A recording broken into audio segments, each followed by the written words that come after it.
পূজার বিয়ের জন্য ছেলে দেখা হচ্ছিল, তাই প্রত্যেক দিনই ওর মা রান্নাঘরে ওকে কিছু না কিছু বানাতে শেখাতো। মা, আমি যতই চেষ্টা করি না কেন ভাতটা কিছুতেই ঠিক করে পারি না। তোকে বারবার বলেছি না মেপে জল দিবি, তুই আবার গড়বড় করলি। তুই বারবার একই ভুল করিস। এর পরের বার যখন ভাত রান্না করব তুই আমার পাশে দাঁড়িয়ে থাকবি আর ভালো করে দেখবি রান্নাটা কিভাবে হচ্ছে। ঠিক আছে আমার সোনা মা।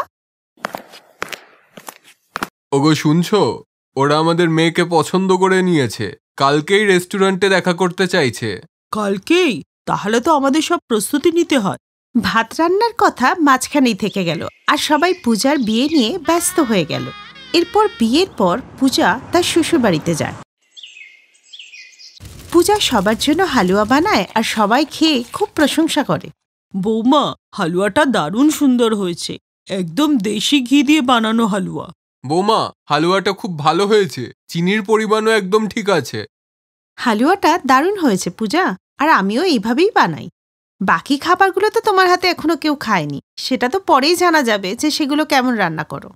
আরে বড় বৌমা, ছোট বৌমা নিশ্চয়ই ভালো রান্না করবে। হালুয়া খেয়ে আমি এটা নিশ্চিত যে ও তোমার মতোই ভালো রান্না করবে। শাশুড়ির কথা শুনে পূজা একটু টেনশনে পড়ে যায়, কারণ সে জানতো সে সব রান্নাই ভালো করতে পারে, কিন্তু ভাত রান্না করতে গেলেই ওর খারাপ হয়ে যেত। এরপর কদিন পূজা রান্না করল না, কিন্তু তারপর আস্তে আস্তে যখন রান্না করতে শুরু করলো তখন একদিন, পূজা, আমি রাজমা বানিয়ে দিয়েছি, তুমি ভাতটা করো। ভাত? হ্যাঁ ভাত। কেন, তুমি কি ভাত রান্নাও করতে পারো না? না না দিদি, এরকম কোনো ব্যাপার না। ঠিক আছে, বানিয়ে দিচ্ছি। কিন্তু পূজার একটাই চিন্তা ছিল যে ওর ভাতটা যাতে খারাপ না হয়ে যায়। পূজা এইসবই ভাবছিল, তখনই কিছু গেস্ট ওদের বাড়িতে চলে আসে। কি পূজা, এখনো তুমি ভাতটা রান্না করলে না? মামা মামি সবাই চলে এসছে, আমার রাজমা রেডি। তোমার ভাতের জন্য কি সবাই বসে থাকবে? সামান্য ভাত করতে এত সময় লাগে? হ্যাঁ দিদি, ওই চাল ভিজিয়েছি, এই করছি আর কি। ভাত রান্না করা ছাড়া পূজার কাছে আর কোনো অপশন ছিল না, কারণ অলোকা ওকে দুবার এই নিয়ে বলেছে। এরপর পূজা ভাত বসালো আর মাঝে মধ্যেই ওর যা ওকে দেখছিল। পূজা, এরকম করলে কিন্তু হবে না। দেখো আমি কাজ করি কত তাড়াতাড়ি, আর তুমি 1 ঘন্টা লাগিয়ে দাও একটা কাজ করতে। তাড়াতাড়ি ভাতটা করো, সবাই তো খাবারের জন্য বসে আছে। অলোকা বারবারই ভাতের খোঁজে আসছিল, আর অন্যদিকে পূজার ভাত রান্না প্রত্যেকবারের মতোই পুরো গলে যায়। ভাত হয়ে গেছে, তুমি ডাইনিং টেবিলে দাও, আমি স্যালাডটা নিয়ে আসছি। পূজা ভাত বেড়ে সবার জন্য ডাইনিং টেবিলে নিয়ে গেল। আরে বাহ, আজকে তো নতুন বউর হাতে ভাত রান্না খাবো। বৌমা, আমাদের পুরো বিশ্বাস আছে তুমি ভাতটা দারুণ বানিয়েছো। দাও, ভাতের সাথে রাজমা দাও। পূজা ডাইনিং টেবিলে ভাত রাখার পরে যখনই ঢাকনা খুললো তখন ভাত দেখে সবাই তো অবাক হয়ে গেল। এ কি পূজা, তুমি তো ভাতের জায়গায় পুরো ভাতের ভর্তা বানিয়ে দিয়েছো। এ কি ধরনের ভাত? আমি জানতাম না যে তুমি ভাত না ভাতের ভর্তা বানাবে। সরি, কিন্তু এটা সত্যি যে আমি ভাত করতে পারি না। কোনো ব্যাপার না বৌমা, আমরা ভাতের সাথে মিক্সড করে করে খেয়ে নেব। মামা মামি, আমি আবার ভাত করে আনছি। অলোকা বৌমা, তুমি কি রুটিটা সেকে নাও। সরি মামা, সরি মামি। ঠিক আছে বৌমা, সরি বলতে হবে না। আমরা সবাই কি সবকিছু রাঁধতে পারি? দেখো, আমরা তো খেয়েও নিলাম। বৌমা, অলোকা বৌমার কাছ থেকে রুটি নিয়ে এসো। কিছুক্ষণ পর মামা মামি চলে গেলে অলোকা বাড়ি মাথায় তুলল। জানো ঠাকুরপো, পূজা দুপুরের ভাত ভর্তা বানিয়ে দিয়েছিল।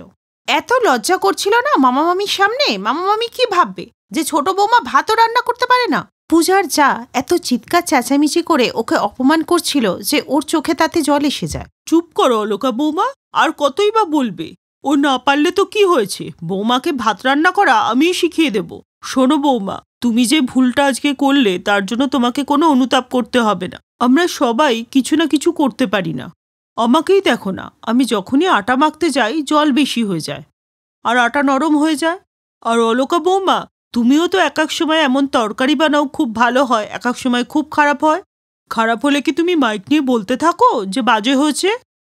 আর রইল কথাই ভাতের, চলো পূজা বৌমা, আজকে ওই ভাত দিয়ে আমরা ভাতের ভর্তাই বানাবো।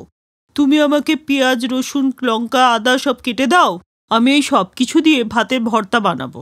আর কাল থেকে আমার ডিউটি শুরু হবে তোমাকে ভাত রান্না করা শেখানো। শাশুড়ির এই কথা শুনে পূজার চেহারায় খুশি ফুটে ওঠে। এরপর পূজার শাশুড়ি ভাতের ভর্তা বানালো, কারণ পূজার শাশুড়ি জানতো যে পূজা যদিও বা ভাতটা গলিয়ে ফেলেছে, কিন্তু তাও মন দিয়েই বানিয়েছে। তাই তিনি পূজার কষ্টের মানও রাখলো আর সবার জন্য ভাতের ভর্তাও বানালো। আরে প্রকাশের মা, তুমি তো ভাতের ভর্তা বানানোর এক নতুন পদ্ধতি আবিষ্কার করলে। খেতে খুব ভালো হয়েছে।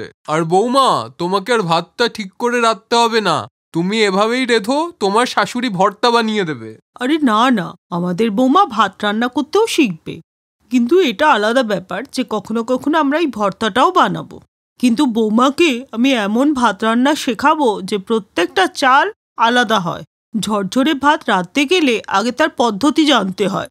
হাঁড়িতে ভাত রান্না করা, কুকারে ভাত রান্না করা, সবার পদ্ধতি আলাদা। সব কিছুতে রান্নার জল আর চালের ব্যালেন্স আলাদা হয়। আর ঝরঝরে ভাতের নমুনা হলো যে সেই ভাত পাত্রের গায়ে লেগে থাকবে না। বুঝলে বৌমা?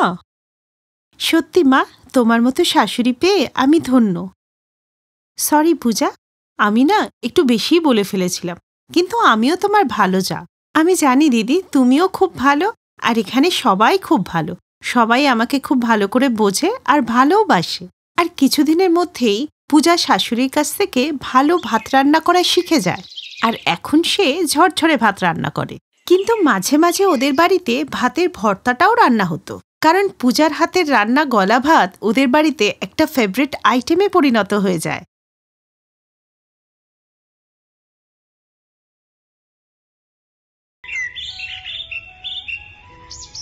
রজত, আমি রান্না করতে খুবই ভালোবাসি, আর তাই এই কাজটাকে আমি পেশা হিসাবে নিতে চাই। এটা তো খুবই ভালো কথা পায়েল। আর আমিও আমার জীবনসঙ্গীকে তার জীবনে এগিয়ে যেতে সাহায্য করতে পারলে খুব খুশিই হব। কিন্তু বিজনেস করতে গেলে তো অনেক টাকা পয়সার দরকার হবে, আর তুমি তো ভালো করেই জানো যে আমার কাছে এখনো তো টাকা নেই। আর এমনিতেও ব্যবসায় টাকা লাগানো খুব রিস্কের ব্যাপার। আচ্ছা ঠিক আছে, কোনো ব্যাপার না। এই গল্পটা হলো পায়েলের, যার রান্নার খুব শখ ছিল। ওর বিয়ে শহরে থাকা এক মিডল ক্লাস ঘরের ছেলে রজতের সাথে হয়। রজত শহরে তার মা বাবা আর বোনের সাথে থাকত। অন্যদিকে পায়েল একটা গরিব ঘরের মেয়ে ছিল, যে গ্রাম থেকে এখানে এসেছিল। ওদের বিয়ের কিছুদিন পর রজত একদিন বাড়ি ফেরার সময় পিৎজা নিয়ে আসে। পায়েল কোনোদিনই পিৎজা দেখেনি, খাওয়া তো দূরের কথা। তাই সে জীবনে প্রথমবার পিৎজা দেখে ওটাকে খুব ভালো করে দেখছিল। এই দেখে ওর ননদ চাঁদনি বলল, আরে বৌদি, এটা কি এরকম করে দেখছো কেন? কি হয়েছে? না মানে, আমি এর আগে এটা কোনোদিন খাইনি তো। কি খাওনি? এটাকে পিৎজা বলে। আমার তো এটা খেতে খুব ভালো লাগে, তুমি খেয়ে দেখো, তোমারও ভালো লাগবে। হ্যাঁ, মানে আমি মাসে অন্তত একবার নিয়ে আসি। আরে বাহ, খাবারটা তো খুব দারুণ। পায়েল রান্না করতে খুব ভালোবাসত, তাই ওর শ্বশুরবাড়ির লোকেরা আর ওদের বাড়িতে আসা সব অতিথিরা ওর হাতেরই রান্না খেত। কিন্তু পিৎজার টেস্ট ওদের মুখ থেকে যাচ্ছিল না, কিন্তু বারবার বাইরে থেকে কিনে আনার মতো টাকাও ওদের ছিল না। তারপর একদিন, এনে বোন, তোর পিৎজা তৈরির সব জিনিস নিয়ে এসেছি, এনে। হ্যাঁ দাদা, কিন্তু আজকে আমার শরীরটা ভালো লাগছে না, তাই তুমি ফ্রিজে রেখে দাও, কাল বানাবো। কিন্তু পরের দিনও ওর শরীর ভালো হলো না। আজকে সানডে ছিল বলে পায়েল সবার জন্য আলুর পরোটা বানাবে বলে ঠিক করে, কিন্তু রান্নাঘরে গিয়ে দেখে আলু খুব কম আছে। তখন ওর নজর পড়ে ফ্রিজে রাখা পিৎজার জিনিসগুলোর ওপর। আরে এই তো পিৎজার জিনিসগুলো সব রাখা আছে, আর এগুলো দিয়ে যদি আজকে কিছু না বানাই তাহলে এগুলো নষ্ট হয়ে যাবে। বরং একটা কাজ করি, এইগুলো দিয়ে পিৎজা পরোটা বানিয়ে ফেলি। এই বলে পায়েল ফোনে দেখে পিৎজা পরোটা বানানো শুরু করে দিল। আর সবার আগে ও পিৎজা পরোটা নিয়ে যায় নিজের ননদের কাছে। আর যা খেয়েই চাঁদনি বলল, আরে বাহ, কি দারুণ পিৎজা পরোটা বানিয়েছো, দারুণ খেতে হয়েছে তো। তুমি এটা বানালে কি করে? ঘরের সবারই পিৎজা পরোটা খুব ভালো লাগে, আর ওই দিন থেকে প্রত্যেক 15 দিন অন্তর সে সবার জন্য পিৎজা পরোটা বানাতো। এখন সবাই খুব খুশি ছিল, কিন্তু একদিন সবার খুশিতে যেন নজর লেগে যায়। কি হয়েছে বাবা, তুই এত উদাস কেন? কি আর বলবো মা, আজ বস আমাকে ওনার কেবিনে ডেকে এই লেটারটা হাতে ধরিয়ে দিল। এতে কি লেখা দাদা, দেখাও তো। চাঁদনি ওই চিঠি পড়ে ধপাস করে চেয়ারে বসে পড়ে। কি হলো মা, বল তো এতে কি লেখা আছে, বল না। দাদার চাকরি চলে গেছে। এই শুনে সবাই খুব দুশ্চিন্তায় পড়ে। তোমরা চিন্তা করো না, আমি খুব তাড়াতাড়ি একটা চাকরির জোগাড় করছি। কিন্তু বাবা, তোর প্রথম চাকরিটা পেতেই তো অনেক সময় লেগে গেছিল। আজকালকার দিনে চাকরি পাওয়া কি মুখের কথা? তুমি একদম চিন্তা করো না তো, আমরা নিজেদের ব্যবসা শুরু করব। বাচ্চাদের মতো কথা বলো না পায়েল। তুমি তো জানো যে নিজের একটা বিজনেস খুলতে গেলে কত টাকা লাগে, জানো না তুমি? দাদা, বৌদি কিন্তু ঠিক বলছে। আর এমন কথা নেই যে বড় করেই কাজ শুরু করতে হবে, ছোট করেও তো কাজ করা যেতে পারে। আমার মনে হচ্ছে তোমরা ননদ বৌদি মিলে আগের থেকেই কিছু একটা ভেবে রেখেছো। ওয়াও দাদা, তুই তো খুব স্মার্ট রে। এখন বলো তোমরা দুজন কি ভাবছো? তুই তো জানিস বৌদির হাতে ম্যাজিক আছে, তাই আমরা ভেবেছি পিৎজা পরোটা বানিয়ে বিক্রি করব। তোরা ঠিকই বলেছিস, কাজ শুরু করতে তো আর কোনো দোষ নেই। আর এমনিতেও আমাদের পায়েল বৌমার হাতে ম্যাজিক আছে। তারপর সবারই সহমতে ওরা সিদ্ধান্ত নেয় যে পিৎজা পরোটার ঠেলা খুলবে। রজত একটা ঠেলা কিনে নিয়ে আসে আর তার সাথে পিৎজা পরোটা বানানোর জিনিসপত্র। পরের দিন ওরা বড় মাঠের ধারে ঠেলা লাগিয়ে দিল। আর পায়েল চাঁদনির সাহায্য পেয়ে খুব তাড়াতাড়ি পিৎজা পরোটা বানিয়ে ফেলল। ওই ঠেলার গায়ে বড় বড় করে লেখা ছিল পিৎজা পরোটাওয়ালি। আর এই আলাদা ধরনের নাম শুনেই সবাই ওর কাছে আসতে লাগলো। আরে বাহ, পিৎজা পরোটা, ব্যাপারটা খুব ইউনিক লাগছে। তা কি কি ধরনের আছে? আমাদের কাছে পিৎজা পরোটা, চিজ পরোটা, টপিং পরোটা, সবকিছু পরোটা আমাদের কাছে পাওয়া যায়। কোনটা দেব? ভাই সুমিত, টপিং পরোটাটা খেলে কেমন হয়? বেশ আলাদা রকম মনে হচ্ছে। এরপর ওরা টপিং পিৎজা পরোটার অর্ডার দেয়। এরপর পায়েল ওদেরকে পিৎজা পরোটা বানিয়ে দিলে ওরা সেটা খেয়েই প্রশংসা করতে শুরু করে। এরপর পরোটার নাম শুনে অনেক লোকই ওখানে চলে আসে। বড়দের সাথে বাচ্চারাও ওদের পিৎজা পরোটা খুবই পছন্দ করলো। প্রথম দিনই ওদের পিৎজা পরোটা কামাল করে দিল। সন্ধেবেলা বাড়ি ফিরে প্রথম দিনের রোজগার দেখে অবাক হয়ে যায়। আরে বাহ, এ তো অবাক করা ব্যাপার। আমি তো এটা ভেবেছিলাম যে লোকের অন্তত 6-7 মাস লাগবে এইটা বুঝতে যে পিৎজা পরোটাটা আসলে কি। কিন্তু আজকালকার নতুন প্রজন্ম তো পিৎজার নাম শুনেই চলে এসেছে। প্রথম দিনেই আমরা যা কামালাম না, তা তো আমি গোটা 1 সপ্তাহেও কামাতে পারতাম না। সত্যি কথা বলতে কি, আমি না খুবই ঘাবড়ে গিয়েছিলাম, কিন্তু সবাই খেয়ে যখন প্রশংসা করলো তখন আমার স্বস্তি হলো। বৌদি, তুমি দেখলে সবাই তোমার নানান পিৎজা পরোটার কিরকম ভক্ত হয়ে গেল। আর এইভাবে ওরা প্রত্যেক দিনই সকালবেলায় বেরিয়ে যেত আর সন্ধ্যাবেলা পিৎজা পরোটা বিক্রি করে বাড়িতে ফিরে আসতো। তারপর একদিন, চলো চলো, তোমাদের এসব ঠেলা ফেলা নিয়ে এখান থেকে কেটে পড়ো। এখানে মাত্র 1 মাসেরই পারমিশন ছিল, যতক্ষণ পাশের গ্রাউন্ডে মেলা চলছিল। এখন মেলা শেষ, তাই উঠে যেতে হবে, আর না হলে তোমাদের বিরুদ্ধে আইনি ব্যবস্থা নেওয়া হবে। সাহেব, আমরা জানতাম না যে শুধু মেলা পর্যন্তই আমরা এখানে ঠেলা নিয়ে বসতে পারবো। সাহেব, আমার স্বামীর চাকরি চলে গেছে, বাড়িতে বুড়ো শ্বশুর শাশুড়ি আছে, আর এই যুবতী ননদ, এদের সবারই আর আমার পেটের চিন্তায় আমাকে এই কাজ করতে হচ্ছে। এই শুনে পুলিশ অফিসারের দয়া হয় আর তিনি ওদেরকে ওখানে বসতে অনুমতি দিয়ে দেন। আর এরপর খুশি হয়ে পায়েল ওনাকে একটা পিৎজা পরোটা খেতে দেয়, যেটা খেয়ে পুলিশ অফিসার খুব খুশি হয়ে যান। আরে বাহ, কি দারুণ খেতে, দারুণ দারুণ।